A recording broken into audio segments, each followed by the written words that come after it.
کیا آپ جانتے ہیں کہ امریکہ 1776 میں آزاد ہوا تھا اور 1787 میں اس نے اپنا کانسٹیٹیوشن بنایا تھا۔ 1787 سے لے کر اب تک کل 27 امینڈمنٹس انہوں نے کی ہیں۔ پاکستان 1947 میں بنا، 1973 میں اس نے اپنا آئین بنایا اور اب تک پچھلے 50 سے 51 سالوں میں ہم اب تک 26 آئینی ترامیم کر چکے ہیں۔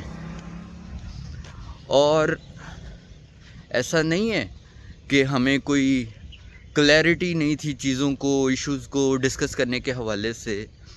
ایسا بھی نہیں ہے کہ ہمیں یہ سب کچھ کرنا ہی نہیں آتا، بالکل ایسا نہیں ہے۔ دراصل اس میں ہمارے ملک کے جو ارباب اختیار ہیں وہ ذمہ دار ہیں، اور اس میں کسی ایک طبقے کو اس کا الزام دینے کی بجائے تمام لوگوں کو ذمہ دار ٹھہرانا ہی جائز ہوگا۔ ہمارے آئین کی 26ویں ترمیم ہو چکی ہے، آپ سب کو مبارک ہو۔ اس میں کوئی شک نہیں ہے کہ اس 26ویں آئینی ترمیم کی سب سے بڑی وجہ ہماری عدلیہ میں موجود سیاسی ججز کا ہونا ہے۔ ایک جج حکومتی پارٹی کو سپورٹ کرتا ہے تو دوسرا جج اپوزیشن پارٹی کو سپورٹ کرتا ہے، اور پھر جس کے پاس جتنی طاقت ہوتی ہے وہ اس طاقت کا استعمال کرتا ہے صورتحال کو اپنے حق میں اور اپنے فائدے کے لیے استعمال کرنے کے لیے۔ سب سے پہلے تو میں اس بات پہ کو ایڈریس کرنا چاہتا ہوں کہ جو 26ویں آئینی ترمیم سے پہلے ایک شور تھا، اتنا شور، اور ایک مخصوص سیاسی جماعت جو کہ نام کی تحریک انصاف ہے، اس کے جو ولاگر ہیں جو دیہڑی کے 10 ولاگز بناتے ہیں، اور انہیں کوئی میں اسپیسیفکلی مینشن کرنا چاہوں گا کہ عمران ریاض خان جیسے لوگوں کو شرم نہیں آتی۔ ان کے ساتھ اتنا کچھ ہوا ہے، وہ آج بھی جھوٹ کا پرچار کرنے کے لیے اس حد تک چلے جاتے ہیں کہ شرم جیسا لفظ بہت چھوٹا ہے ان لوگوں کے لیے۔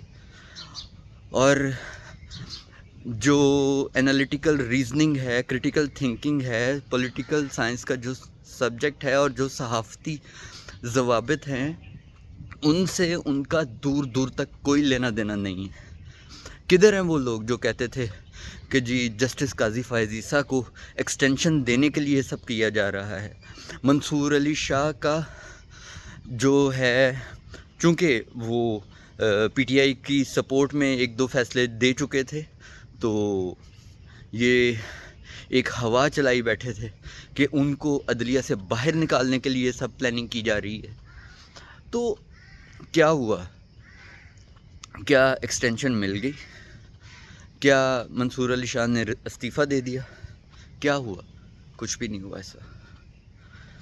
اس کے علاوہ ایک اور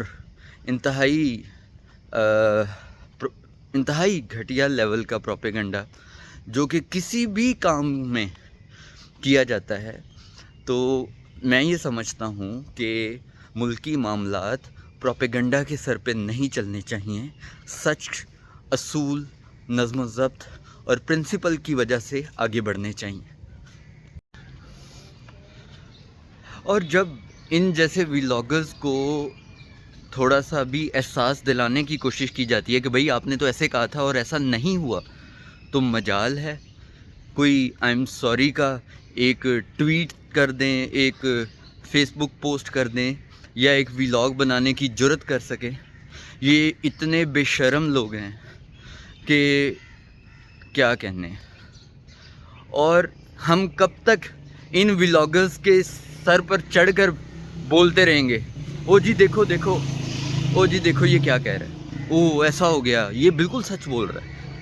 کیونکہ وہ جو اس کا جھوٹ ہے وہ ہمارے اندر کے ڈیپسٹ ایموشن کو ٹچ کر رہا ہوتا ہے، اور ہم اس سے ہماری جو فیلنگز ہیں وہ اس کی باتوں سے سنکرونائز ہو رہی ہوتی ہیں، تو ہم بغیر سوچے سمجھے اسے اپریشیٹ کرتے ہیں، اسے ایکسیپٹ کرتے ہیں اور اس کا دفاع کرنے لگ جاتے ہیں۔ بالکل اسی طرح کا معاملہ ہے جو پنجاب کالج کا ہوا۔ آپ ایک بار پھر عمران ریاض خان کی ولاگز اٹھا کے دیکھیں پنجاب کالج کے معاملے کو، ان جیسے لوگوں نے ایگزیجریٹ کیا بعد میں، اور ان کے پاس ثبوت اور دلیل نام کی کوئی چیز نہیں ہوتی، تو یہ کہتے ہیں ذرائع نے ہمیں یہ بتایا۔ بھئی کون سے ذرائع، کون سا بندے کا نام بتاؤ، اپنے میڈیم کا نام بتاؤ، ساری جو چین ہے اسے کمپلیٹ کرو، چین آف انفارمیشن کو۔ یہ نہیں، ایسی کوئی انفارمیشن ہوتی ہی نہیں ہے، انہوں نے صرف اور صرف ایک خاص پوائنٹ آف ویو کو آگے لے کے چلنا ہے، جیسی انسٹرکشن ان کے سوشل میڈیا انچارجز کی طرف سے آتی ہیں وہ چلانی ہیں۔ تو اب بات کر لیتے ہیں 26ویں آئینی ترمیم کے حوالے سے۔ گورنمنٹ کو لگتا تھا کہ ایک جوڈیشل بینچ یا کانسٹیٹیوشنل کورٹ بنانے سے جو عدالتوں پہ بوجھ ہے وہ کم ہو جائے گا، اور جو ہمارے سیاسی ججز ہیں وہ کنٹرول ہو سکیں گے۔ مجھے نہیں لگتا کہ ایسا ہوگا۔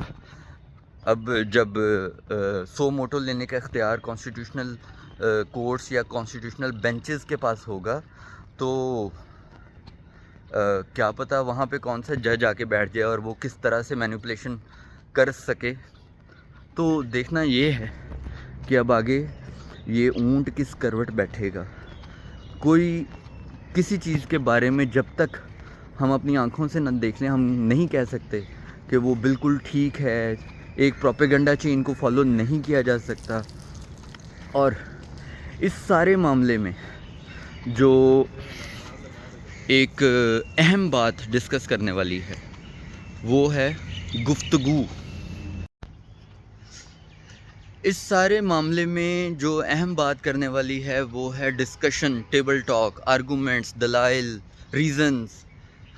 میں اپریشیٹ کرنا چاہتا ہوں چیئرمین بلاول بھٹو زرداری صاحب کو، جنہوں نے اس آئینی ترمیم کو پراپر سسٹمیٹک وے میں آگے بڑھایا۔